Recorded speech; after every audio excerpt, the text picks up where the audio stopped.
تفتكر ايه اخطر؟ انك تاخد قرار غلط ولا تفضل واقف مكانك وما تاخدش القرار اصلا؟ طب ازاي تعرف ان قرارك ده هو صح بالنسبة لك؟ ايه اللي بيحصل لما بتقف قدام خطوة مصيرية زي شغل او حب او تغيير كارير، وقلبك يقولك حاجة وعقلك يقولك عكسها؟ ساعتها بتعمل ايه؟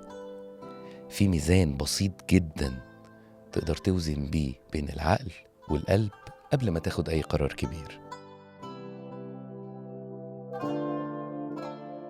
القرارات الكبيرة مش بس بتغير طريقنا، دي ممكن تغيرنا احنا نفسنا. ممكن تخليك شخص تاني، تكتشف ان عندك قدرات عمرك ما كنت تعرفها عن نفسك، او تخليك عايش طول عمرك والندم بيطاردك. انا عارف ان انت لما بتيجي تاخد قرار مصيري بتحس بخوف وقلق وتوتر، بس صدقني الاحساس ده مش بيكون من القرار، ده بيكون من النتائج اللي بعد القرار. وعلشان كده كل ما بتيجي لحظة مصيرية تحس انك واقف قدام مفترق طرق، قلبك يشدك يمين وعقلك يشدك شمال، وتقف انت في النص محتار بينهم. وهنا بيجي السؤال المهم: هل في طريقة اقدر اوصل بيها لإجابة واضحة؟ وهل في معادلة اقدر اطبقها تساعدني اوزن قراري؟ في معادلة بسيطة تقدر تساعدك، مكونة من 4 أساسيات. 1. قيمك. قبل أي قرار كبير اسأل نفسك: هل القرار ده ماشي مع القيم اللي أنا مؤمن بيها ولا لأ؟ مصل القيم دي يا صديقي حاجة كده عاملة زي البوصلة في حياة الإنسان، والإنسان اللي مش متأكد من قيمه إنسان تايه في الحياة، فطبيعي يتلخبط مع القرارات المصيرية. وهنا كلنا أحرار. ممكن تبقى قيمك زي الصدق، الحرية، التطور، وحتى الفلوس. كل واحد فينا حر وعنده أولوياته اللي بيعيش على أساسها. لكن لو القرار هيبعدك عن قيمك الأساسية دي، حتى لو القرار ده شكله حلو وبيلمع وبراق، هتكتشف بعد فترة إنك عايش ضد نفسك، وساعتها أي نجاح أو مكسب مش هيعوضك التمن النفسي اللي بتدفعه. لكن لما قرارك يبقى في نفس خط قيمك، حتى لو الطريق صعب، هتحس إنك واقف على أرض ثابتة. 2. المعنى. الخطوة دي هتضيف لحياتك معنى ولا مجرد هروب؟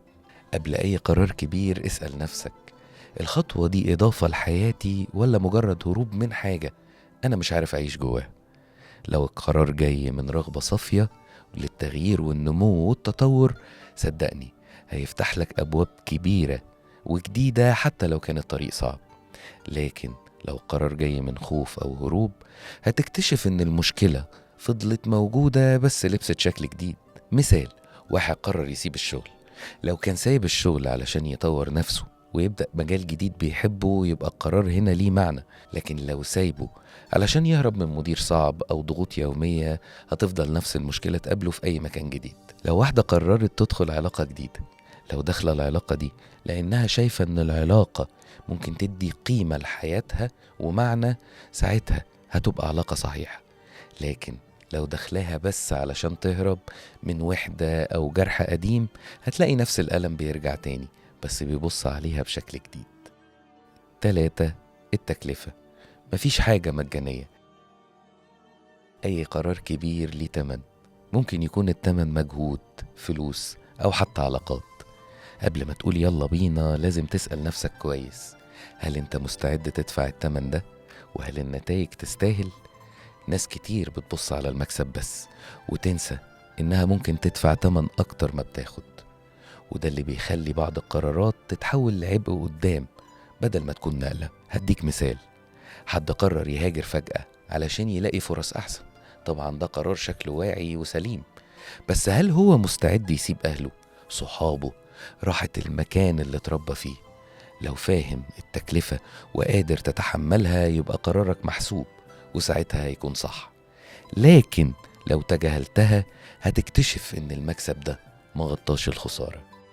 4. التجارب الصغيرة. مش كل قرار لازم يتاخد مرة واحدة. ممكن تبدأ بخطوات صغيرة تشوف بيها نفسك وتختبر إحساسك. الفكرة هنا إن أنت بتعمل بروفة للعرض الكبير قبل ما يبدأ، وده بيسمى calculated risk أو المخاطرة المحسوبة. لو عايز تغير كارير، جرب بكورس أو مشروع جانبي صغير. لو نفسك تهاجر، سافر فترة قصيرة، شوف هتبقى مرتاح ولا لأ. حتى في العلاقات. ممكن تعرف الشخص الأول قبل ما تقرر هو ده الشخص اللي هتكمل مع حياتك ولا لأ.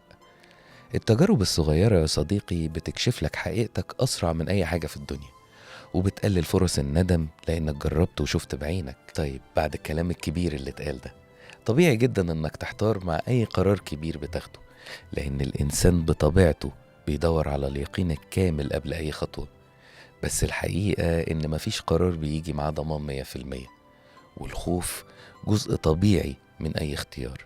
بس المشكلة هنا ما بتبقاش في الخوف، المشكلة إنك تفتكر إن الخوف ده معناه إن القرار غلط. لما قرارك يبقى ماشي مع قيمك وليه معنى وإنت عارف تكلفته وجربت منه نسخ صغيرة، ساعتها بتتحول الحيرة لثقة، بتكون دافع إنك تنجح في قرارك ده. الخلاصة يا صديقي، مفيش قرار مضمون 100%، في قرار يشبهك 100%. اسأل نفسك، هل القرار ده بيقربني من نفسي ولا بيبعدني عنها؟ لو الإجابة بيقربك من نفسك يبقى هو القرار الصح. سلام.